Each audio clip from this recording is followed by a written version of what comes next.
panjang busur dibagi dengan jari-jari. Jadi theta ini adalah S bagi R. S bagi R.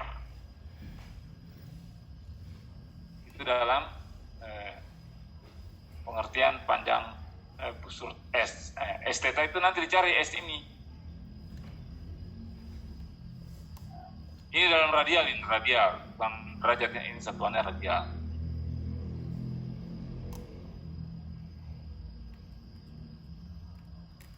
Nah, begitu. Jadi kalau S-nya itu keliling lingkaran, berarti S-nya itu 2VR. 2VR bagi R, 2V radial. Berarti busur untuk satu lingkaran penuh 2V radial. Nah, gitu. Jadi ini caranya adalah S per R. S-nya itu kan keliling lingkaran 2 kali V kali R. Dibagi R artinya 2V. Jadi sudut satu lingkaran penuh artinya 2V radial. Ini radial.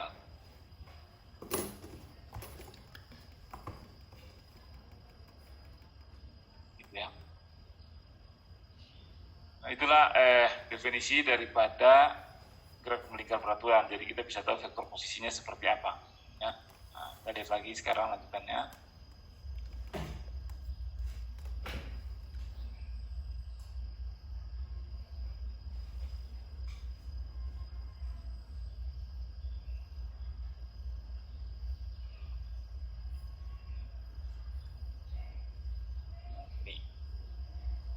Pada gerak melingkar peraturan besar theta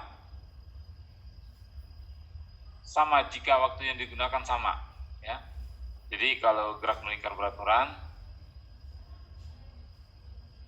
kali ini,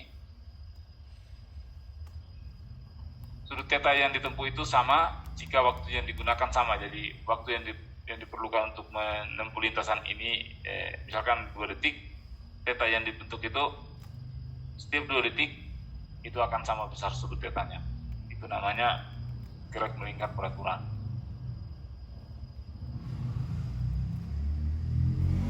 Kemudian karena dia ini bergerak melingkar, maka ada suatu definisi yang disebut dengan kecepatan sudut atau kecepatan angular. Ya. Kecepatan angular itu disebut, lambangnya adalah ini omega, ya. Ini omega, ini kecepatan angular ini. Nah, hubungan antara kecepatan angular omega dengan sudut yang ditempuh itu dirumuskan oleh ini. Theta sama dengan kecepatan angular, kecepatan sudut dikali dengan waktu. Nah, itu, ya. Kemudian vektor posisinya setiap waktu bisa dinyatakan dalam koordinat X dan Y, di mana X itu adalah proyeksi daripada posisinya di sumbu X. Ini proyeksinya di sini kalau sumbu X-nya.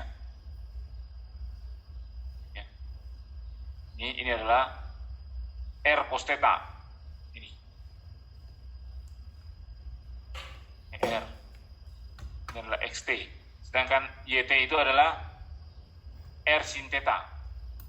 Atau theta ini kita substitusikan ganti dari sini, maka kita dapat posisi gerak melingkar ini yang diproyeksikan terhadap sumbu X, R cos omega T. Kemudian juga posisinya terhadap sumbu Y, R sin omega T, ya. Theta ini kita ganti dengan kecepatan sudut kali waktu. Nah, kita dapat ini. Jadi posisinya bisa kita ketahui setiap waktu jika kita mengetahui theta, ya, atau jika kita mengetahui kecepatan sudut. Kemudian kecepatannya, berapa kecepatan lintasannya? Kecepatan lintasannya itu merupakan turunan pertama dari ini, turunan pertama dari vektor posisi xt dan yt. Kalau ini kita turunkan terhadap waktu, xt adalah r cos theta diturunkan terhadap waktu untuk mencari kecepatan terhadap sumbu x. dx per dt. Terdapat turunannya r cos theta min r kali omega sin omega t. Begitu juga proyeksi kecepatan terhadap sumbu y, turunan dari ini, turunan diturunkan ini, turunan sinus itu cos, kemudian dikalikan lagi turunan omega t omega. Jadi di sini kecepatan itu adalah r kali omega kali cos omega t. Nah, jadi untuk gerak melingkar peraturan, vektor posisi kita bisa ketahui, kecepatannya juga kita bisa ketahui. Nah, ini kecepatannya ya. Nah, kalau kecepatan total ya, ini kecepatan pada masing-masing sumbu yang diproyeksikan, sumbu X dan sumbu Y. Kemudian untuk besar kecepatan total, kita superposisikan kecepatan Vx dan Vy ini di pangkat 2, perlu dijumlahkan ya, Vx pangkat 2 tambah Vy pangkat 2, ini di pangkat 2 hasilnya R kuadrat omega kuadrat sin kuadrat omega T, ini juga di pangkat 2. Nah, kemudian ini untuk mencari besar kecepatan total ya. Nah, kemudian secara matematik sin kuadrat omega T tambah cos kuadrat omega T ini sama dengan 1, sehingga kita dapat rumus kecepatan daripada gerak melingkar peraturan adalah omega kali R. Jadi kita dapat rumus ya, omega kali R itu adalah kecepatan tangensial atau kecepatan singgung terhadap garis lintasan. Omega kali R. Jadi kalau diketahui omega, kita bisa mengetahui kecepatan tangensial. Kalau diketahui kecepatan tangensial, kecepatan singgung, kita bisa mengetahui kecepatan sudut. Kita dapat rumus ini ya.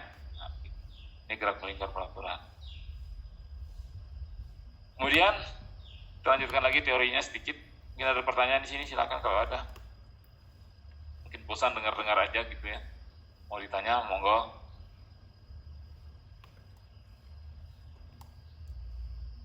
Kuliahnya ngomong-ngomong aja kuliahnya ini kita ya. Tulis-tulisnya kurang gitu. Jadi harus punya dasar begitu ya, dasar yang memadai juga waktu di SMA dulu terkait dengan fisika ya. Jadi sebenarnya nggak sulit, ini hanya kelanjutannya saja. Baik, kalau belum ada pertanyaan kita lanjutkan lagi berikutnya.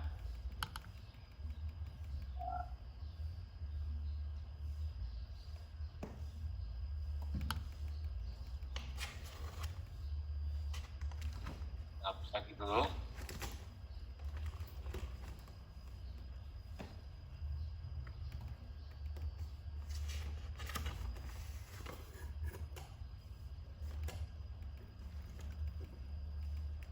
Baik, kalau tadi saya sudah turunkan vektor posisi daripada kecepatan gerak melingkar peraturan, kemudian juga kecepatannya, di mana kecepatan itu adalah turunan pertama dari vektor posisi atau turunan pertama dari perpindahan. Nah, sekarang kita mau merumuskan percepatan. Kalau tadi kita rumuskan kecepatan, ya, bedakan kecepatan dan percepatan. Sekarang percepatan, gimana percepatan pada gerak melingkar peraturan? Kecepatannya adalah seperti ini ya.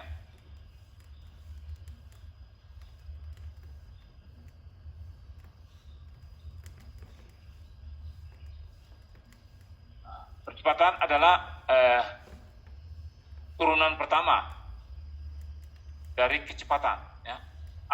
AX, percepatan terhadap percepatan yang komponen sumbu X disebut AX adalah dVx per dt. Nah, gitu.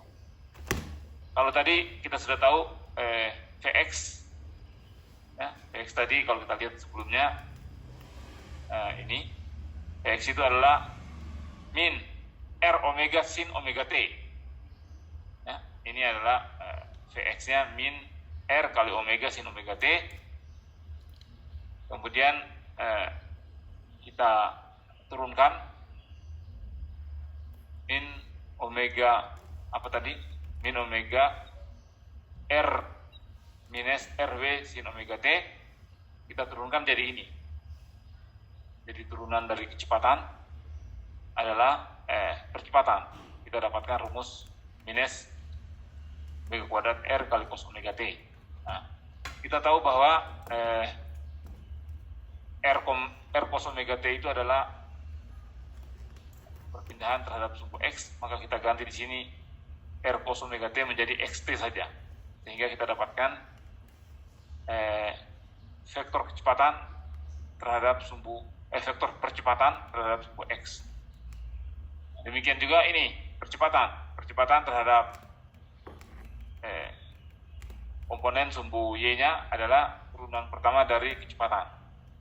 Turunan dari kecepatan tadi kita dapatkan minus omega kuadrat R sin omega T, di mana R sin omega T kita ganti dengan YT, kita dapatkan ini. Sehingga percepatan totalnya ya superposisi dari dua ini. Jumlahan dari dua ini itu percepatan totalnya. Nah, jumlahnya adalah ini. Nah, jadi kalau kita jabarkan lagi, ini minus omega kuadrat kali xt kali vektornya yt vektornya. Nah, kemudian kita tahu ini adalah r, ini vektor posisi ini, sehingga kita dapatkan definisi dari percepatan ya, daripada graf melingkar peraturan ini percepatannya. Minus omega kuadrat kali R kali vektor posisi.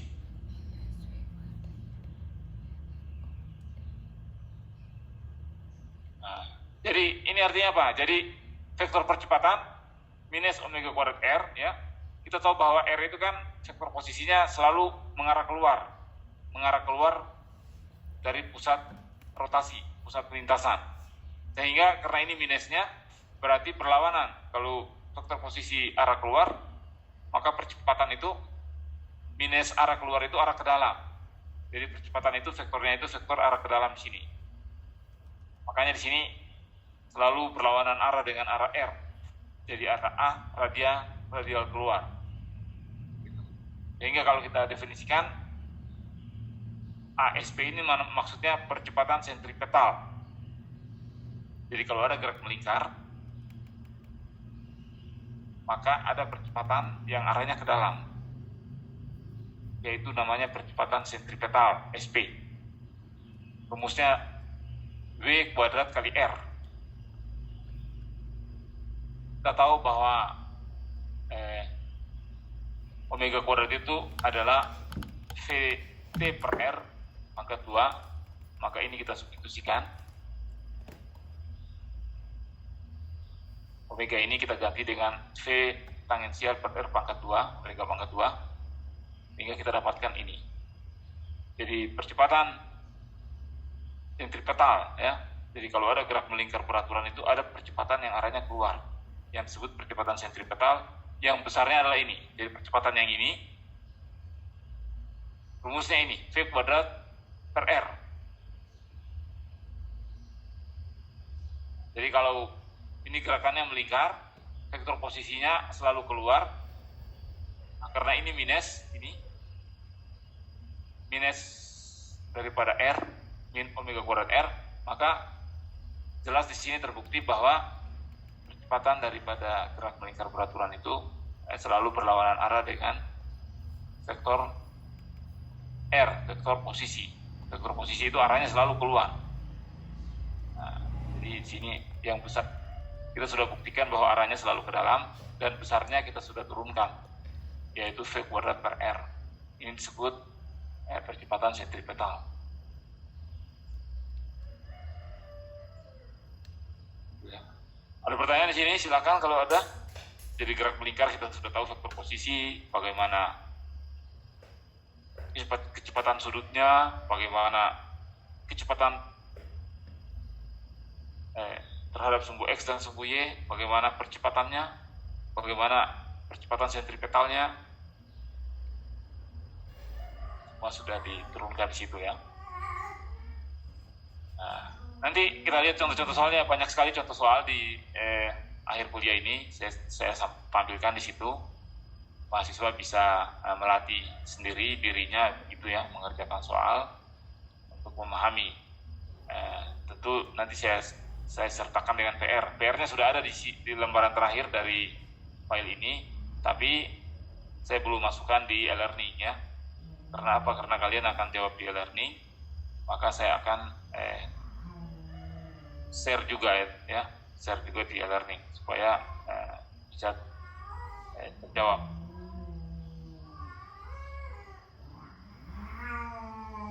Nah, baik, kita lanjutkan ya.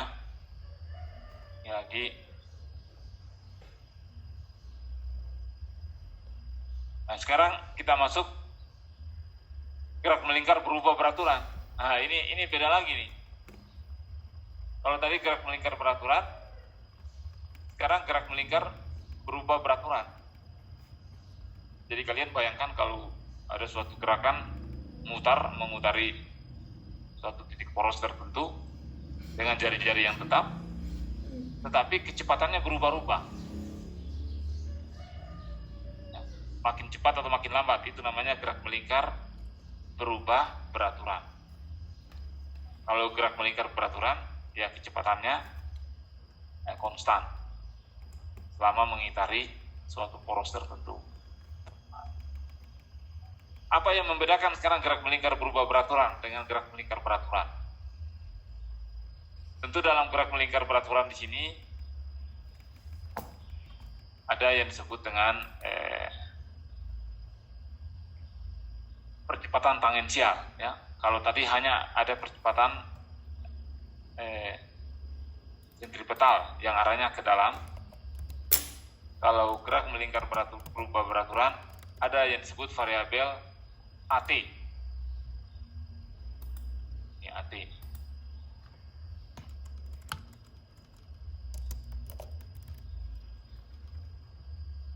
A tangensial ya. Kenapa ada A tangensial? Karena apa? Karena kecepatan daripada gerak melingkar ini dalam melintasi lintasannya, menjalani lintasannya itu kecepatannya berubah-ubah. Sedangkan kecepatan tetap saja ada AT, ASP ya. ASP ini tadi kita sudah singgung, percepatan yang arahnya ke pusat. Nah, kemudian karena ini gerak melingkar berubah peraturan,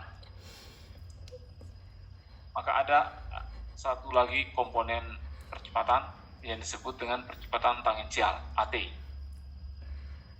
AT ini vektornya itu menyinggung lintasan.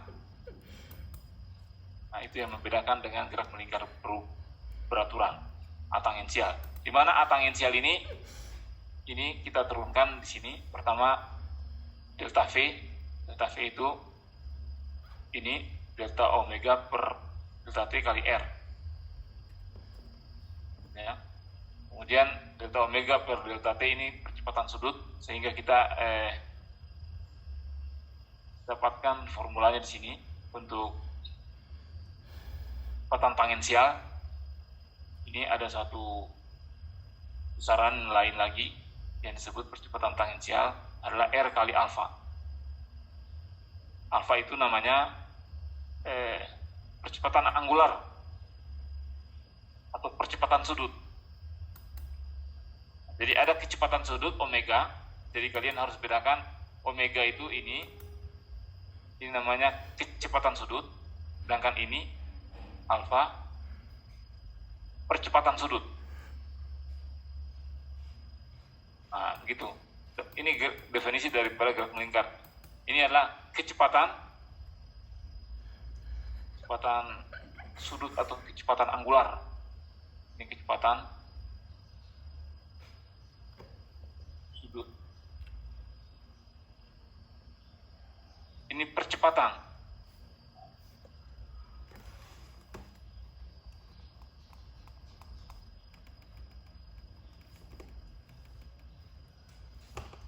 percepatan sudut alfa.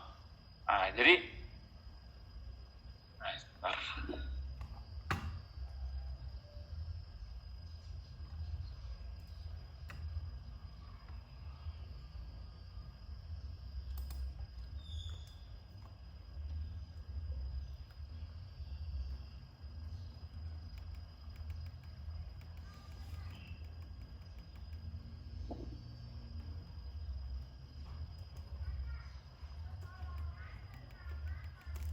Ya.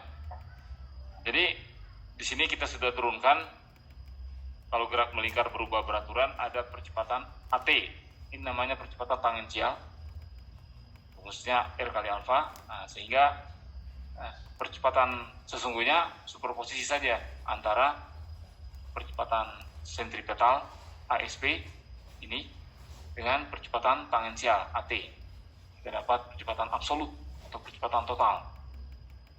Berapa percepatan total daripada gerak melingkar berubah beraturan ya. Jadi ingat, berubah beraturan, bukan beraturan. Nah, sini kita dapatkan sini tangensial ini. Jadi percepatan totalnya itu superposisi antara AT dan ASP. Nah, itu akan kita dapatkan rumusnya seperti apa, bisa dihitung. Kalau ditanya percepatan totalnya pada gerak melingkar berubah beraturan.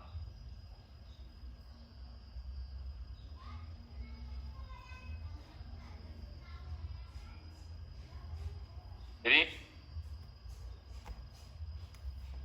pada gerak melingkar berubah beraturan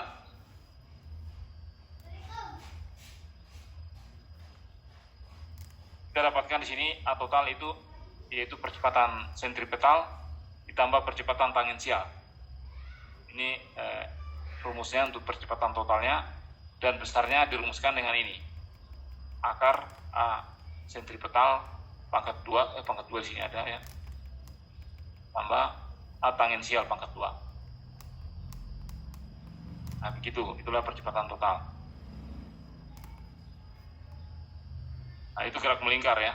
Jadi gerak melingkar sudah, gerak melingkar beraturan maupun gerak melingkar berubah beraturan. Sekarang kita masuk lagi suatu pembahasan lain, yaitu gerak harmonik.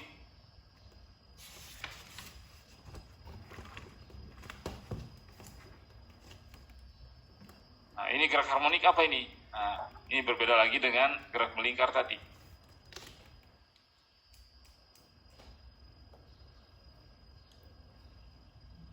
Gerak harmonik itu adalah gerak dari suatu proyeksi pada sebuah garis lurus adalah gerak proyeksi dari garis lurus dari sebuah titik yang bergetar pada sebuah lingkaran. Jadi kalau suatu lingkaran, suatu benda bergerak berbentuk lingkaran, maka kalau gerakannya kita proyeksikan terhadap salah satu sumbu X atau sumbu Y, maka kita mendapatkan suatu gerakan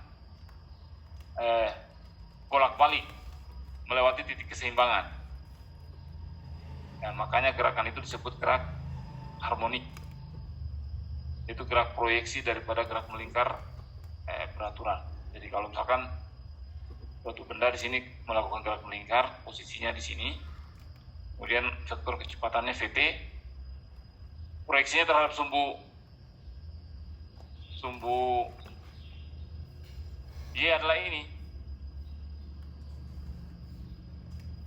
Jadi kalau partikelnya di sini, vektornya kan vektor kecepatan menyinggung lintasan begini vektornya. Di proyeksinya di sini. Nah, besar gitu. Pada saat tiba di sini vektor lintasannya adalah ini. Proyeksinya terhadap sumbu Y 0. Jadi gerak harmonis itu adalah proyeksi daripada gerak melingkar beraturan pada salah satu sumbu. Nah, begitu ya. Kemudian posisinya bisa dinyatakan seperti ini terhadap sumbu X dan sumbu Y. Mirip-mirip juga garis melingkar ya. Kemudian sudut tetanya adalah omega kali T. Kemudian posisinya seperti ini ya. Bisa kalau diproyeksikan terhadap sumbu X ataupun sumbu Y bisa seperti ini. posisinya. X adalah R cos omega T, Y sama R sin omega T, atau X adalah R sin omega T, tergantung sumbunya di mana ya. Sumbu X-nya di sini atau di sini bisa dirubah. Sumbu X-nya ini, sumbu Y-nya di sini bisa, sehingga formula ini bisa berubah-ubah. Kemudian kecepatan daripada gerak harmonik terhadap salah satu sumbu turunan pertamanya ini dx per dt. Jadi turunannya ini adalah ini, turunan cos sinus minus. Kemudian percepatannya itu turunan dari ini, kita turunkan lagi ini, turunan kedua dari ini. Kita akan dapatkan suatu percepatan daripada gerak harmonik. Nah, turunannya min R omega sin omega T jadi ini. Kemudian kita tahu bahwa R cos omega T itu adalah posisi, sehingga kita dapatkan ini. Gitu. Jadi kalian secara matematik bisa dicoba saja sendiri, dari mana rumus-rumus ini sudah jelas gitu ya. Nah, kemudian gerak harmonik ya, ini gerak harmonik. Ini kita sudah dapatkan rumus percepatannya, bisa kita turunkan, sudah dapat di sini. Nah, kemudian kita tahu bahwa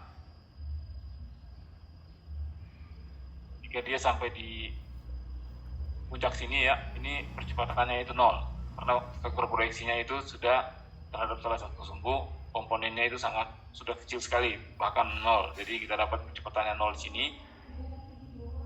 Kecepatan maksimum itu terjadi pada saat di sini. Proyeksinya paling maksimum di sini.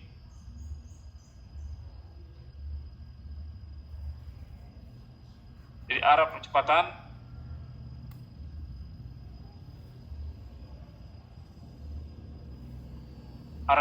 berlawanan dengan arah X positif pada titik terjauh A maksimum.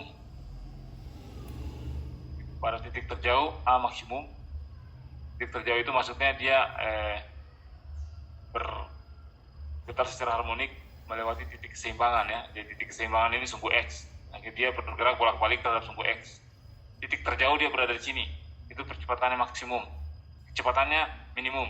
Titik terendah dia berada di sini. Ini kecepatannya maksimum. Kecepatannya minimum.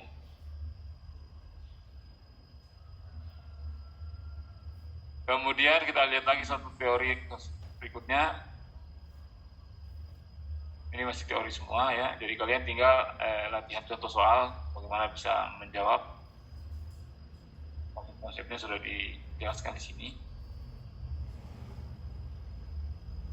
Kemudian kita berbicara lagi gerak peluru atau gerak parabol ya. Nah, ini tentu sudah disinggung waktu pelajaran SMA begitu ya. Ini misalkan suatu peluru yang kita tembakkan dari suatu titik tertentu dengan sudut theta dengan kecepatan awal v0, maka lintasan daripada peluru ini akan berbentuk parabol. Namanya gerak parabol atau gerak peluru. Adalah gerak sebuah benda titik yang dilemparkan atau ditembakkan dengan arah yang tidak vertikal, sehingga gerakannya hanya dipengaruhi oleh percepatan gravitasi bumi dan membuat lintasan berbentuk parabol.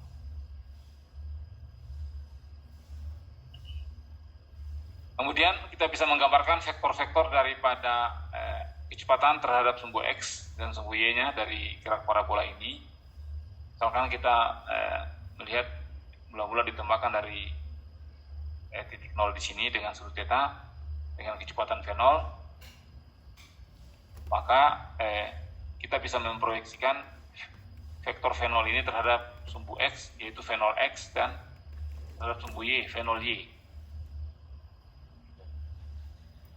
Kemudian ditembakkan pada suatu titik T tertentu, misalkan dia berada di sini, katakan sini.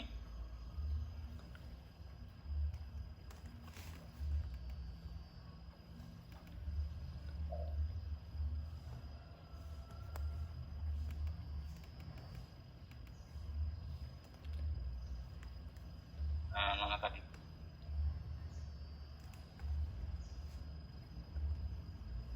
Nah, dia berada di sini. Maka komponen Vx itu ya akan selalu konstan, komponen gerakan terhadap sumbu X. Vx tetap di mana-mana. Tapi komponen Vy itu berubah-ubah. Makin ke atas makin kecil komponennya. Jadi setiap komponen vektor V0 itu bisa diproyeksikan menjadi dua, yaitu Vx dan Vy. Vx itu tetap. Vx tetap. Vy-nya berubah-ubah setiap saat pada lintasannya. Nah, jadi ini tetap ini. Tetapnya berapa? Tetap sebesar V0x. V0x berapa? V0 cos theta.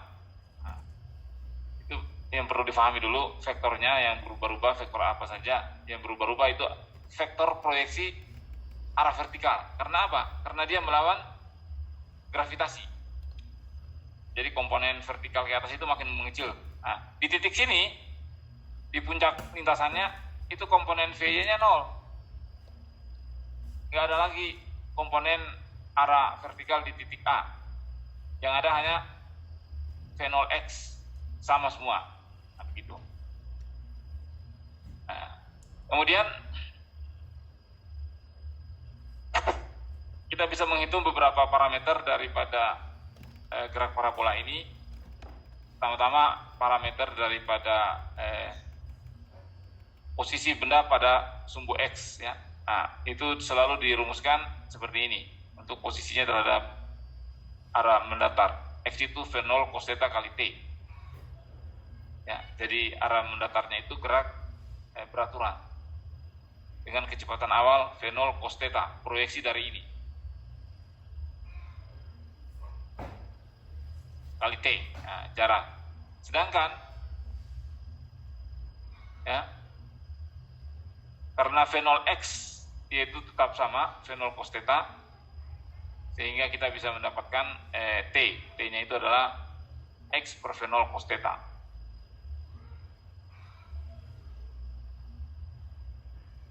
Kemudian pada arah Y, jadi untuk gerak arah X-nya ini,